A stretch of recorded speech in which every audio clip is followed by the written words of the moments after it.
Israel, congratulations on the victory. I know you're always heavily critical of yourself. As you sit there right now, how do you feel about your performance this evening? 7 out of 10. Not bad. Good night in office, good chess match. What changed? I mean, obviously all the conversation about this was what the adjustments would be and how much different he would be and what he would be able to accomplish. I mean, what did you see in there versus what you expected? It's easier said than done. It's easier said than done. Even if you've already been in there with me before. I don't know, I feel like they have like goldfish memories. But then when they're in there with me, they realize like, oh shit, it's not as easy as we thought. And yeah, they just have to revert back to what they know.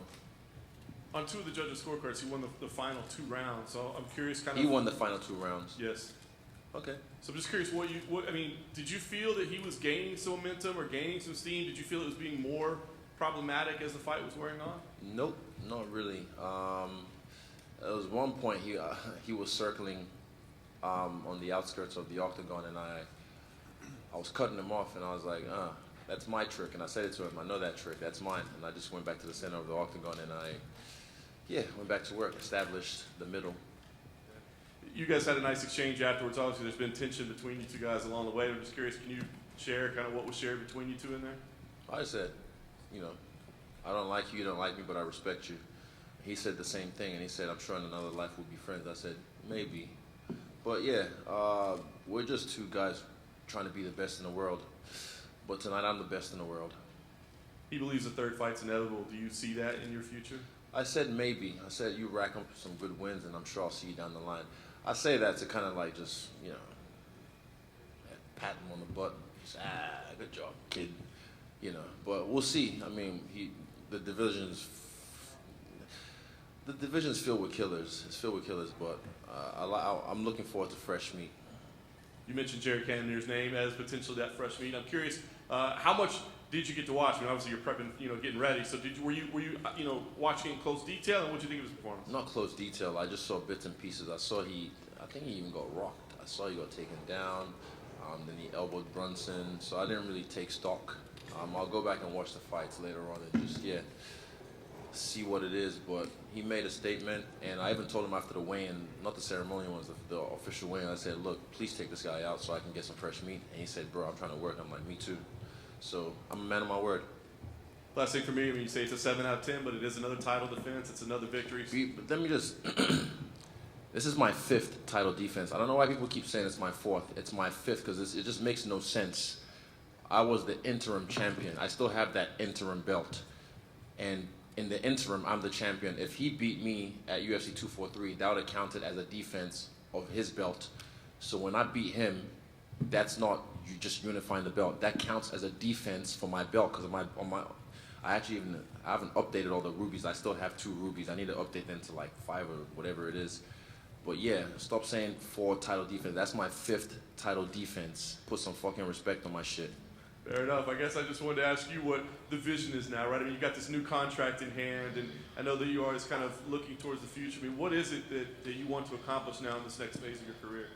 I wasn't really looking past Robert. I took him very seriously, and yeah, right all the way to the last bell, I knew he was dangerous. He caught me slipping one time, and I was like, good one.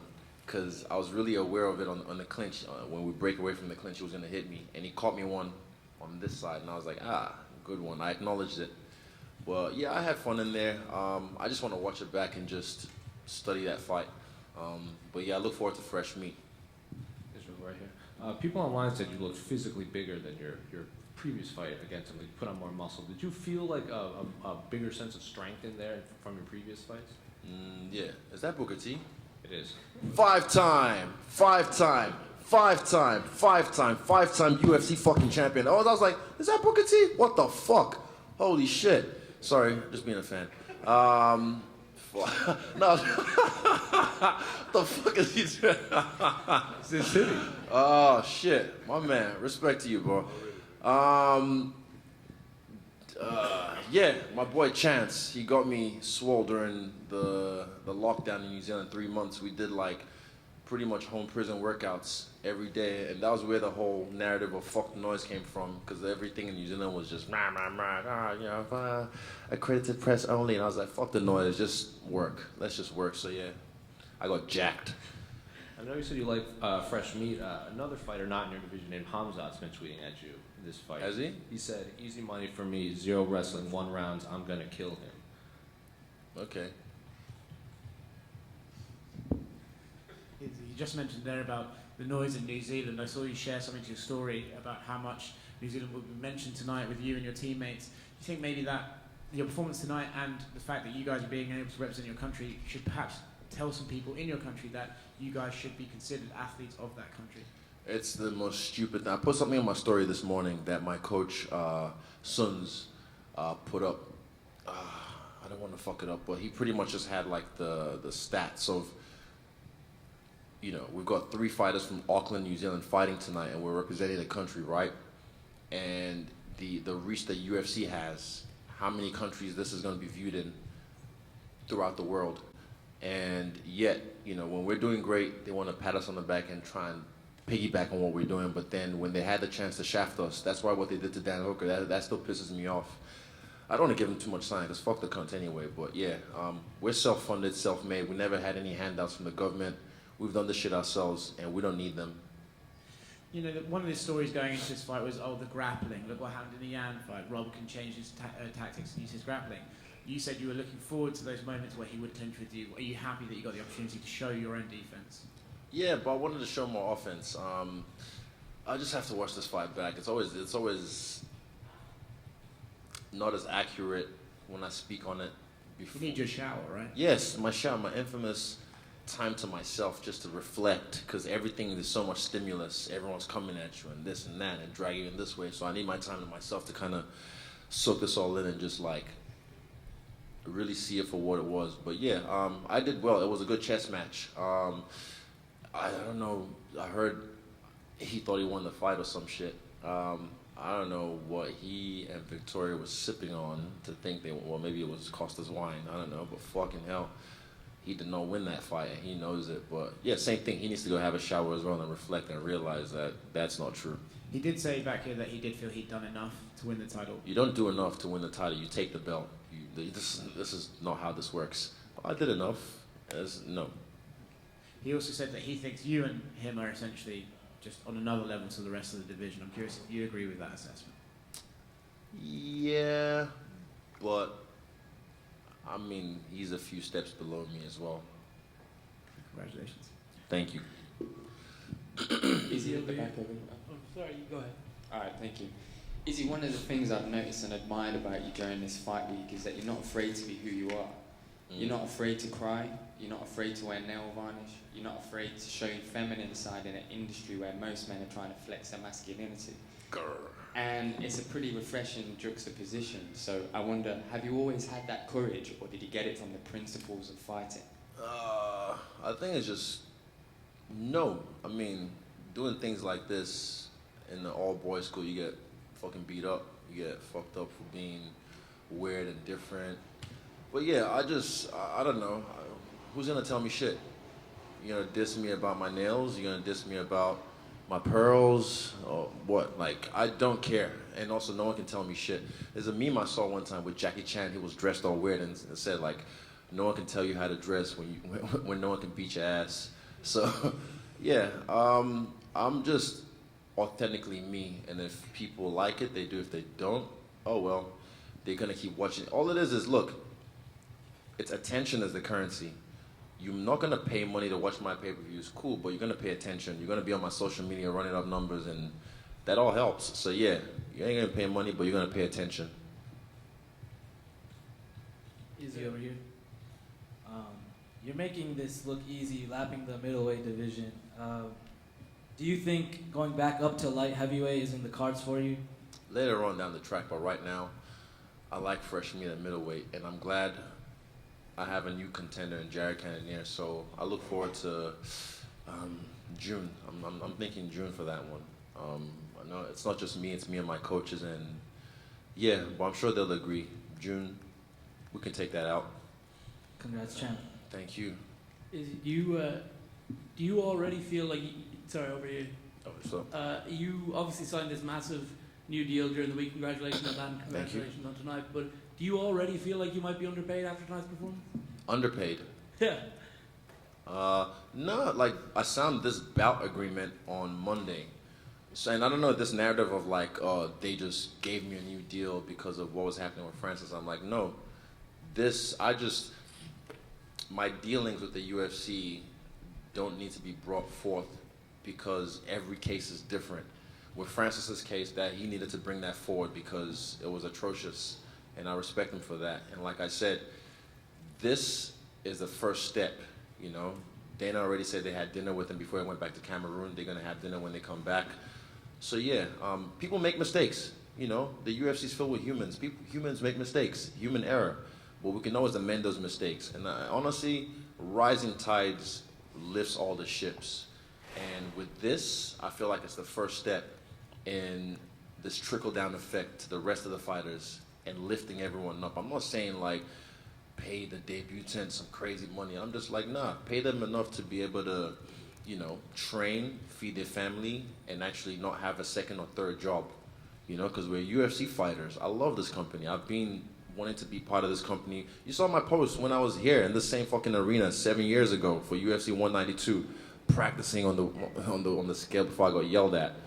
I've wanted to be here for so long. So yeah, now that I'm here, I'm fortunate to be in the position that I'm in to sign this new deal. But you know, the UFC is gonna do right. I feel like this is the first step. Francis started it off, and you know, I'm getting my dues as well. But trust me, it wasn't just handed to me. My team at Paradigm and also AP Sports Management, we fight for what we have. You know, it's just not brought to the media, so you guys can go write headlines about it. We fight for what we have, and I feel like this is going to trickle down to the rest of the fighters. Because, yeah, it's time. It's time. What do the next couple of months look like for you? Obviously, you get back into camp for a June fight, end of March, start of April. And what do you do in the next couple of weeks? Do you plan on traveling, maybe going to Africa again? Or? I can't. I've got a bit of a media tour because I've been away from America for the longest time. So I'm gonna maybe was it like should I tell them? Yeah, fuck them. Nah. Yeah, we're gonna do some stuff. We'll be hanging around, and I'll call audibles. I'll see where I want to go. Hi, Izzy. Over here to your right. You have some of the best fashion in the fight game. But Thank you have you. some competition with Kamaru Usman and Francis Ngannou. How does your fashion stack up against theirs? It's not a competition. It's just expression. We're just three kings who express ourselves authentically. I like the way Francis comes in with his dashiki. Sometimes, you know, Kamaru comes in with agbada, you know, in his suits. And yeah, you know me, I just drip however I want. Sometimes you might see me with even a lava one day. I'm not even Samoan or Tongan, but I might wear a lava just because I love the way it looks. I saw Ty with one at the press conference, and I thought it looked dope. The black lava, that was beautiful. Yeah, it's not a competition, it's just expression. Can you tell me a little bit about your fits, your watch, your jacket? Can you tell me? I put this whole thing together this week. I just wanted to. This week I wanted it to be different. This fight week, I was just like, look, I'm gonna set myself apart from my peers, just because I'm set apart. You know, I can't just. I've always just been not a company man, but I do what the UFC needs me to do to get it done. But I just need to let them know, like, I'm different. So I had to express myself to the highest form, and I felt like I did that this fight week. All the drips and the French tips. Wrestling has always been like the... Fuck, I'm freaking out. Young Izzy's freaking out, bro. Wrestling has always been dominant in mixed martial arts, but you came from a kickboxing background. Do you think you have changed that myth? Yeah, the thing for me was I had to humble myself years ago and just be like, look, I never want some nerd in a, you know, blue belt in pajamas to be able to beat my ass as a world champion kickboxer. So I humbled myself and I learned grappling, I learned wrestling, and I know how to wrestle, but I don't know what that sound is. I know how to wrestle, but I just haven't had the opportunity to use it yet. In this fight, I thought the opportunity would present itself, but once I kicked his legs a few times and he realized it was compromised, he took it away from me, so I wasn't able to get to that leg like I wanted to, or to his hips. He tried, and I showed that last takedown, he put everything into it, and somehow I stayed standing because my hips don't lie. Z right here. On Wednesday, we talked about the underrated weapon, that's that left hand, and now we're coming from another fight where you put him down with that same weapon again. Just want you to speak to that underrated weapon. I need to see it. This is one thing, I need to watch the fight, because when he dropped, I was like, did I drop him? Like, that was what I thought in that moment. It's almost like third person. I was like, did he slip or did I drop him? Because it just felt like nothing. I didn't feel like a thud. It felt swift. But Carl told me it was southpaw, straight left down the pipe. And I remember just thinking, all right, cool down, don't rush, because I was gonna rush him, but this is what, if you try that, you might get caught slipping. So you have to respect the guy, and I never underestimated him. I knew, even though I knocked him out in the first fight, he's dangerous. I know how dangerous he is, and like I said to you guys, you know, he ran through everyone until he ran into me, and then he went back and beat 3 other guys, and now he's running to me again. But yeah, I'm no easy feat. I'm no easy feat to, you know, get one over on. Final question in the back. Champ, right here. Congratulations. Thank you. You say in the press conference that at some point last year you felt too comfortable, that your rivals were trying to survive instead of really trying to win, and that you were expecting that for this fight things were different. I just wanted to know if you felt that difference tonight. Yeah, he brought the fight from the start to the finish. I stayed on point. With my last fight in Phoenix, I was never in danger. I was just like, man, this fight I knew, you know, if I get caught slipping, he can put me away.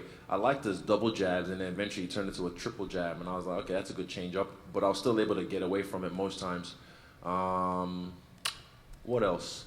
His wrestling was, it was okay. I was never, even when he was on my back, I found it funny. I was kind of like a hunchback. I was like, all the way to my corner. And then I just knew, like, we've done this from 9 a.m. every other day. We literally spent times just, you know, someone on your back, ready to go. And I know the systems to get away from that. So, yeah, I was comfortable in those positions. I'm comfortable in the uncomfortable. Thank you. Easy. Right. Could I just ask you one? Could I just ask your fellow Nigerian Anthony Joshua going back out for the world heavyweight title against Alexander Usyk? Do you hope that he comes out on top in this sort of 4-person? I thought he's sitting out. No, he's not going to sit out anymore. Fury's going to fight true. White, and he's going to fight Usyk. Who's Fury fighting? Fury's fighting Dillian White.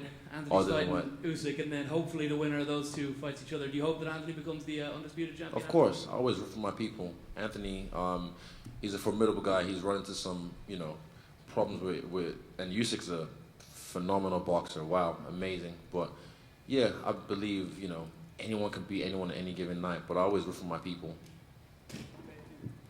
Thanks, guys.